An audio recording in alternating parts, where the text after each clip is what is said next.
xisbiga mucaaradka wadani ayaa ka hadlay hanaanka uu socdo ololaha doorashada aqalka madaxtooyada Somaliland sidoo kalena ka jawaabay eedo uu xisbiga wadani u jeediyay afayeenka xisbiga kulmiye Xasan Gaafadhi waxaana ka hadlay arrimahaasi kaaliyaha warbaahinta musharaxa xisbiga wadani Muniir Axmed Cigaal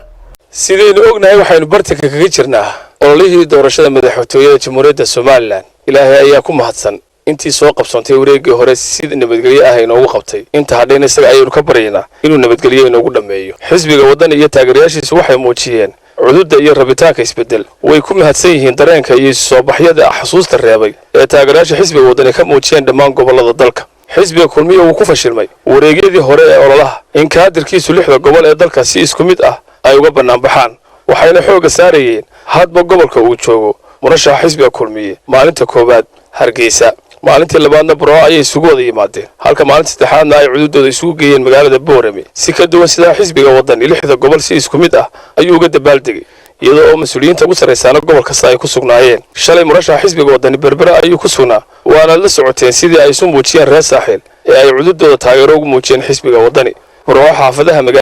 magaalooyinka miyiga ee gobolka Togdheer ayuu xisbigu xooga saaray waxaana baal socotay sadaqada danyarta iyo dadkii abaaruhu ay ka saareen xoolaha oo lacagtii ka soo kabashadooda uu xisbiga kulmiye ku ololeynayo balse wadani uu la dareen noqday halka sanaag iyo ceer gaabana samafalkii ugu weynaa oo xisbiga wadani ka fuliyay waxaan hadaba mid yar xisbiga wadani uu ka oranayaa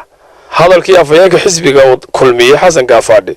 uu shalay ku dhawaaqay hadalkaas afayeenka xisbiga kulmiye ku sheegay in dhalinyaradii laga kaxaystay isagoo canaan dusha uga tuuray waalidiinta taageero kulmiye waa sidoo hadalka u dhigay oo uu soo daliishaday xadiiskii rasuulkeena calayhi salaatu wasalaam ee ahaa kullukum mas'uul dhalinyarada Somaliland gaar ahaan dhalinyarada Burco Caynaba Garada Ceelafeen iyo Ceer Gaabo way ku mahadsan yihiin inay codkooda iyo cududooda isla barbar taagaan xisbiga wadani oo rajada kaliya ee shacabka iyo dhalinyaradu haystaan waxaanu leenahay dhalinyaradu wixii wanaagsanna waalidkoodu way kaga dayanayaan qabyaaladda naca iyo naxliga waxa ay ka mid ka yihiin ee macaasida ku raaci maayaan waxaana ka reebay ilaahay murashaxa xisbiga wadani Cabdiraxmaan Maxamed Cabdilaahi waa madaxweynihii dhalinyarada uu u dhibirsan yahay si dhow oo dareen damqasho leh ayuu dhibta dhalinyarada haysata ee shaqo la'aantu kooga ka tahay ee tayada waxbarashadu labada ka tahay ee cadaaladdu saddexda ka tahay ee dhisidda iyo sameynta mustaqbalkooda guur iyo sameynta aroosyo waradeedyo jamaaci ah